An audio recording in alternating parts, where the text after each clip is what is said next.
Halo teman-teman semuanya, perkenalkan kami dari kelompok 2 Indah pamit dan pada video kali ini kami akan menjelaskan suatu kasus dengan tema penerapan etika kesehatan di masa transisi dalam sudut pandang legislatif. Simak videonya sampai habis ya.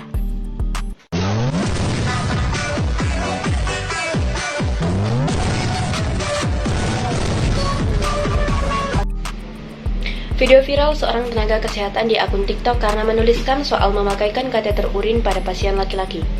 Videonya viral karena terkesan melecehkan, belum lagi komentar netizen yang terkesan tidak baik.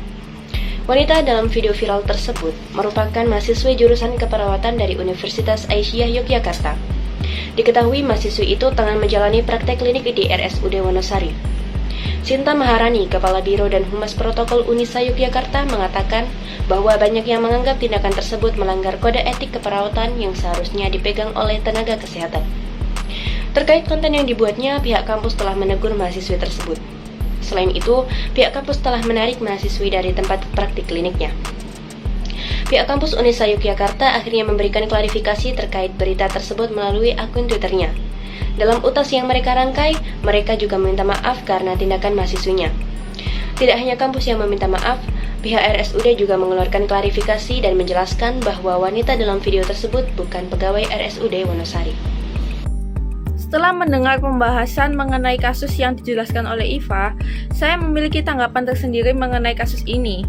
Saya menangkap bahwa apa yang dilakukan oleh oknum pembuat video ini melanggar prinsip kerahasiaan pasien yang dijunjung tinggi oleh perawat sebagai bagian dari tenaga kesehatan. Mengapa saya membuat pernyataan tersebut?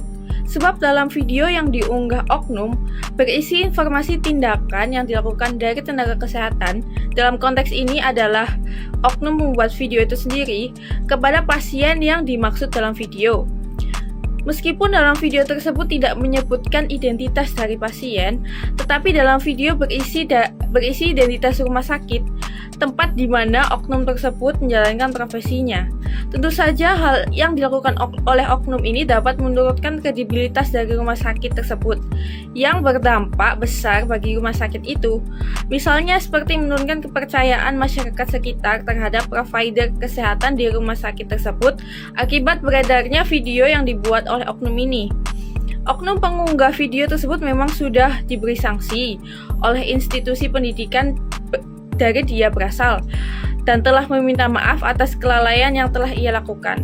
Tetapi saya berharap hal ini tidak terjadi lagi sebab dapat mencoreng nama baik provider kesehatan khususnya bagi perawat. Di sini saya akan memberikan tanggapan saya terkait kasus mahasiswi keperawatan yang memasang kateter kepada pasien yang mana dibuat konten di media sosial dan viral beberapa bulan yang lalu. Nah, menurut pendapat saya, hal ini tentu saja melanggar kode etik keperawatan yang mana dalam hal ini perawat tidak menjaga kerahasiaan ataupun privasi pasien. Nah, hal ini tentu saja mengundang pro dan kontra di kalangan masyarakat. Ada yang menganggap bahwa hal ini wajar karena mahasiswi tersebut notabene masih dalam proses belajar. Namun banyak juga yang menegur karena hal ini dilakukan oleh tenaga kesehatan yang mana seharusnya mereka memberikan pelayanan ataupun memberikan informasi yang baik terhadap masyarakat. Nah, namun dalam dunia kesehatan sendiri, hal ini tentu saja melanggar kode etik keperawatan atau kode etik profesi dan bisa masuk dalam kasus pelecehan seksual. Seperti yang kita tahu bahwa dalam memberikan pelayanan kesehatan, perawat juga harus memegang teguh kode etik profesi yang mana dalam hal ini perawat tidak boleh mengungkapkan rahasia ataupun privasi pasien itu sendiri. Dalam masalah ini juga pasien serasa tidak memiliki privasi yang mana sebagai dampaknya pasien juga merasa tidak tenang dan juga gelisah karena dianggap privasinya disalahgunakan dalam pemberian pelayanan kesehatan. Intinya tindakan tersebut tidak dibenarkan meskipun pada awalnya niat perawat tersebut dalam mengedukasi masyarakat sudah tepat. Pendapat yang bisa saya berikan terkait kasus yang terjadi adalah saya setuju bahwa mahasiswi tersebut telah melakukan pelanggaran kode etik keperawatan. Dibuktikan dengan adanya video yang beredar di kalangan masyarakat yang menjadi buah bibir. Di dalam konten mahasiswi tersebut berisi video tentang pemasangan kateter yang sebenarnya dan memang tidak boleh dipublikasikan secara luas karena melanggar privasi seorang pasien atau klien itu sendiri. Keadaan seperti ini pasti menimbulkan rasa tidak aman serta tidak nyaman yang akan dirasakan seorang pasien atau klien yang mendapatkan pelayanan kesehatan tersebut. peristiwa ini pastinya akan menjadi momok bagi orang lain atau masyarakat lain dan bisa jadi akan mempengaruhi pemikiran mereka tentang bagaimana sih kinerja seorang perawat atau tenaga kesehatan yang ada, dan yang terpenting adalah tindakan mahasiswi tersebut tidak dibenarkan dalam sisi manapun dan segi apapun, dan diharapkan nantinya akan ada sanksi atau teguran keras yang akan diperoleh atau didapatkan oleh pihak yang bersangkutan. Pendapat saya mengenai kasus ini adalah saya setuju bahwa mahasiswa itu telah melanggar kode etik keperawatan, karena dalam kode keperawatan perawat harus bisa menjaga privasi dari pasien-pasiennya.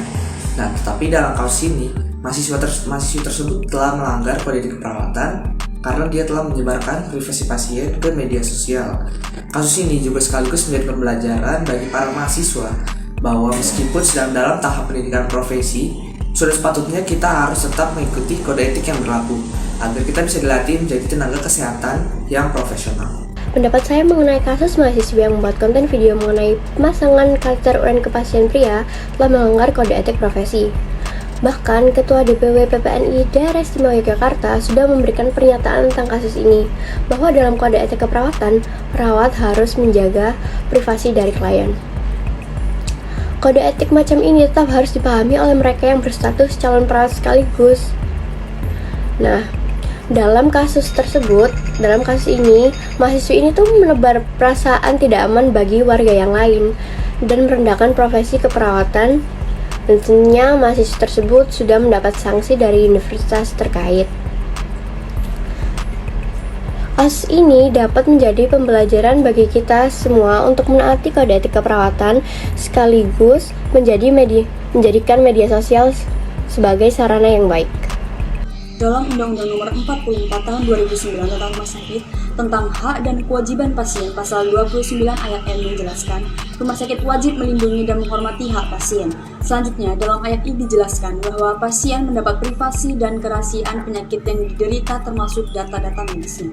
Selain itu, perawat yang melakukan praktik di rumah sakit tersebut juga melanggar UU Nomor 38 tentang keperawatan, yakni pada pasal 38C dan E yang berisi hak klien atau pasien untuk mendapatkan pelayanan sesuai dengan kode etik, standar pelayanan keperawatan, standar profesi, standar prosedur operasional, dan ketentuan peraturan perundang-undangan. Berdasarkan kasus yang ada, maka perawat tersebut telah melanggar kode etik serta melanggar UU Keperawatan pasal 38, karena seharusnya pasien mendapatkan haknya untuk memperoleh keterjagaan kerahasiaan dan kondisi kesehatannya.